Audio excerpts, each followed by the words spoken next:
Hello, nice to see you on my channel, Hearts and Shadows. Enjoy watching. My name is Bradley.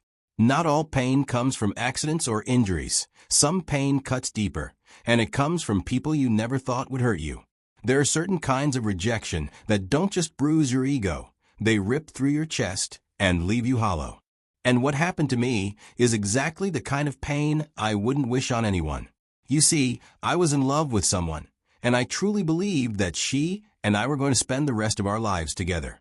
But nothing prepares you for the moment when someone you love turns around and says something so cruel and unexpected that it changes the way you see them forever. When I first met Joan, I was on one of those routine interstate business trips for the company I worked for back then. My role had me traveling a lot. The job was demanding, sure, but it came with perks. Good money, a company car, and paid trips. Joan wasn't someone I expected to meet on that trip. She wasn't part of the business circle, just someone I bumped into at a cafe I stopped at between meetings. We talked briefly, then exchanged numbers. I didn't think too much of it, but when I got back to my hotel that night, I found myself wanting to text her. And that text turned into a conversation. That conversation turned into late-night calls. And before I knew it, we were talking almost every day. We didn't rush into dating. It was more like easing into something steady. She came down to my state a few times, spent weekends with me. I'd go see her whenever I had the time or could squeeze out a few extra days for my work trips. I remember thinking, this is who I'm building my future with.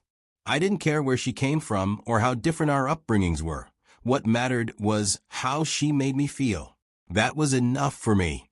Around the 6-month mark, things started to feel more serious. And that's when I made a decision I had been quietly thinking about for years. You see, while I was still working that corporate job, I started feeling like I was living someone else's version of success. On the outside, everything looked good.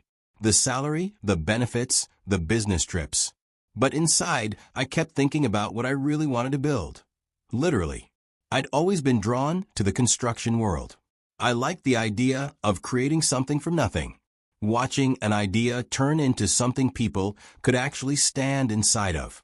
I wasn't just interested in blueprints and buildings. I wanted to build a legacy. Over the years, I'd built up a lot of connections through my corporate work. People in real estate, development, logistics. I figured if I ever wanted to take the leap into construction, I had enough of a network to support that jump. So when the savings were enough, and the itch to do it wouldn't go away, I told Joan about my plan that I was thinking of leaving my job and start my own construction company. She didn't flinch. She told me that working for yourself was the smartest move I could make. She said she admired my courage and believed in what I was trying to do. That support meant everything to me in that moment. So I did it. I registered the company, set up the accounts, reached out to old contacts, put together a small crew. I didn't expect everything to be smooth, but I genuinely believed I had enough momentum and enough love backing me to figure it all out. When I landed my first construction contract, I genuinely thought things were taking off. It came through one of the connections I made back when I was working in corporate. At that point, I had just registered my company, still figuring things out, but I was hopeful. The contract wasn't massive, but it was enough to get me started. I received an upfront payment to begin the job, and I thought, okay, I can make this work. But almost immediately, the money disappeared faster than I expected. Between renting equipment, buying materials, paying for transport, and hiring workers to help with the job, I burned through that upfront cash like it was nothing. I didn't waste money. That's the painful part. It just wasn't enough. I remember sitting alone one night, looking over receipts, scratching my head, and realizing, I'm in trouble. If I didn't find a way to keep the project running, I could ruin my name before I even got a chance to build it. So I dipped into my personal savings just to keep everything moving. I told myself it was temporary, that once the next payment came through from the client, I'd be fine. I just had to hold on a bit longer. But things didn't go that way. The project owner started delaying payments. He would suddenly have questions about the invoice totals, picking apart minor things just to stall. At first, I tried to stay calm and kept communication professional and sent polite reminders. But deep down, the stress was eating me alive. Every day that went by without payment was another day I had to shuffle funds I didn't have, stretch materials I couldn't afford to replace, and figure out how to pay workers who depended on me. I felt like I was drowning in slow motion. Watching the business, I was so excited to start slip through my fingers, and I couldn't stop it. The worst part? I didn't tell Joan any of it. We had been together for over a year by then, and she'd always been supportive, but I didn't want to worry her. I didn't want her to see me struggling. So whenever she called, I told her everything was fine.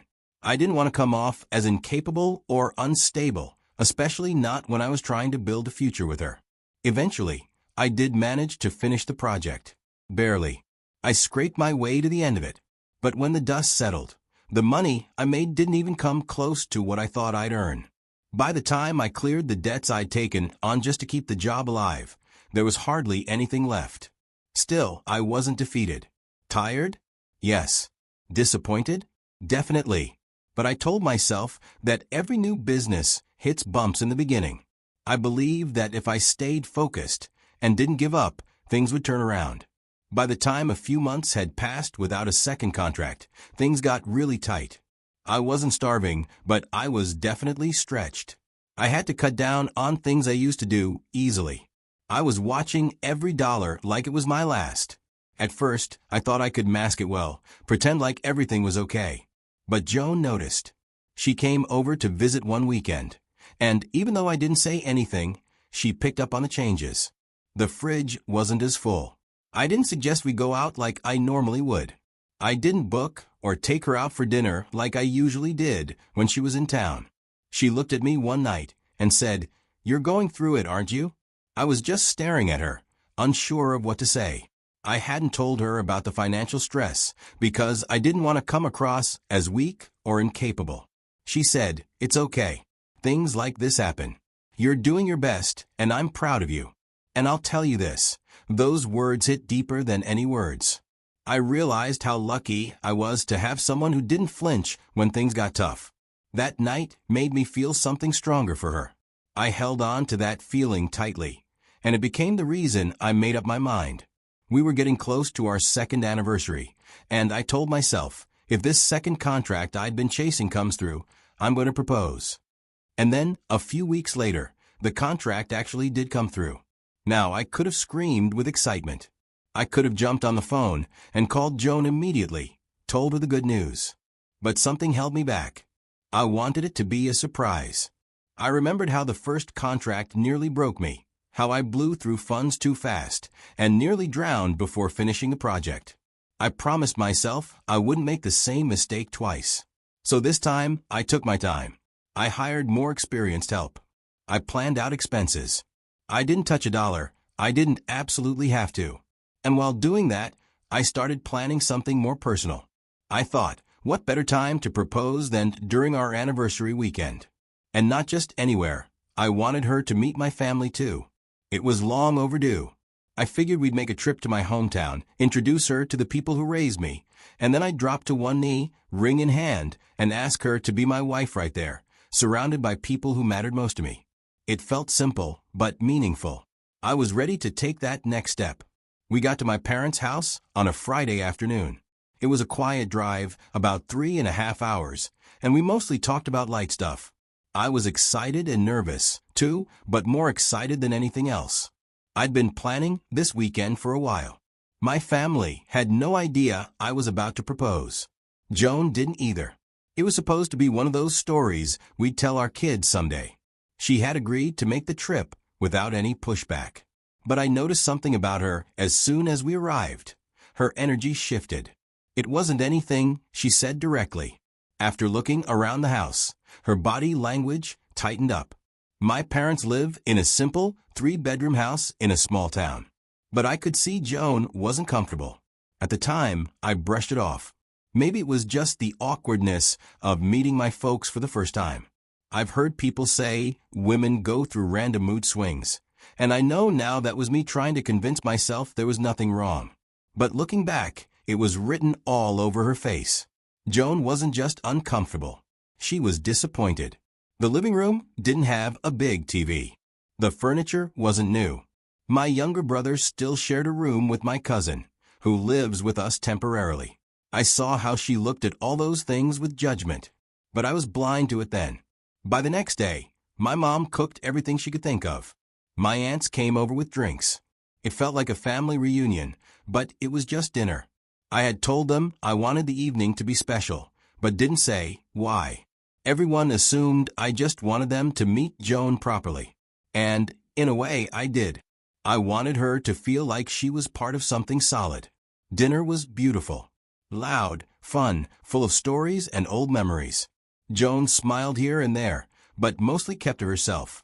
When everyone finished eating and the plates were cleared, I stood up, cleared my throat, and tapped my spoon gently on a glass. I gave a short speech about love, growth, and how the woman sitting beside me had made my life come alive. Then I got down on one knee and pulled out the ring. Everyone around me was just surprised. But she didn't smile. Instead, she stepped back, and her face changed. She said, "I can't marry a lowlife man like you." Her voice was sharp. Everyone fell silent. You could have heard a spoon drop. She wasn't done. She looked around the room, then back at me, and said, "How do you expect to take care of me when you're still struggling to survive?" I can't describe how that felt. She turned and walked away, leaving me there on one knee, holding a ring she didn't even glance at. I didn't know what to do. My older sister came over and quietly pulled me up. No one said a word for a while. My mother's eyes were filled with confusion and sadness. My dad just looked down. I wanted the ground to open up and swallow me. That night, after Joan stormed off from the dinner and left me kneeling in front of my family, the silence between us said everything. We didn't argue or look each other in the eye. It was like we both knew the foundation of everything we had built for nearly 2 years had broken. When we got back to the guest room at my parents' place, she climbed into bed, facing the wall. There were so many things I wanted to say, but none of them would have mattered. She'd already made up her mind, and worse, she'd made it publicly, with venom in her voice. What cut deepest was that she rejected me without knowing the full story. She didn't know that just a few days before, I had landed the second contract I'd been quietly chasing for months. A contract bigger than the first. I was set up to succeed and was saving that news for the same night. I wanted to give her the full picture, to show her what we could build together. But she saw my family's humble house, saw me tighten my belt financially, and wrote me off as a lowlife. Just like that. The next morning was more of the same. She packed her bag without a word, and I didn't stop her. I grabbed my keys and drove her to the airport. I thought maybe she'd say something on the way. Probably explain, apologize, or at least acknowledge what had happened. But she just stared out the window, scrolling through her phone like none of it mattered. When we got to the terminal, she got out, said thanks, and walked off. I sat in the car for a while after she disappeared inside. Something in me clicked during that drive back to my place. I decided right then that I wasn't going to chase her. I wasn't going to call, text, or try to explain myself. If she could discard me over assumptions, then she didn't deserve a seat next to me when things turned around. And I knew they would. That was the last day I ever reached out to her. Funny enough, she never reached out either. After a while, I stopped trying to understand why she said what she said. I stopped waiting for an apology, explanation, or closure that would never come. Instead, I turned inward and poured all of that energy into the only thing that had ever made sense to me: work. I brought in someone who had been doing this longer than me, someone who understood the ins and outs of funding, budgeting, and project timelines in a way I didn't. He wasn't just a partner. He was the kind of person I could learn from. Together, we mapped out the entire job down to the smallest nail and bolt. That project wasn't perfect. It had its own set of challenges. The materials came late. The weather delayed us for 2 straight weeks. One of the suppliers tried to hike up their prices midway. But for every problem, we had a plan. We adjusted. We pushed. And eventually, we delivered. And we didn't just complete it. We delivered ahead of schedule and under budget. That project alone opened up doors I didn't even know were closed before. People started talking. My phone started ringing. My business went from trying to survive to strategizing how to grow. We began targeting 2 or 3 big contracts each year. For the first time in a long time, I was sleeping well, eating better, smiling without needing a reason. As for Joan, she slowly became a memory that stopped stinging. I didn't block her. I didn't delete her number. I just stopped reaching. She didn't check in either. Not until that one random day I was on site overseeing a foundation pour. I glanced at my phone and saw a missed call from her. No voicemail. No follow-up text. I didn't call back. And because I didn't feel the need to, there was nothing left to say. The truth is, I wish her well. I genuinely do. I hope she found what she was looking for. I hope she's with someone who ticks all her boxes, someone she doesn't consider a lowlife. If there's anything life has taught me through all of this, it's that pain doesn't come to destroy you. It comes to teach you. And I won't pretend like this wasn't one of the hardest moments of my life. Getting rejected by someone I loved, and not just privately, but in front of my entire family. It crushed something inside me. But with time, clarity came. And I want to share 3 real-life lessons I learned from that whole experience, not as some motivational speaker, but as a regular guy who went through something ugly and came out the other side with clearer eyes. First lesson, never let someone's opinion of your current situation define your value.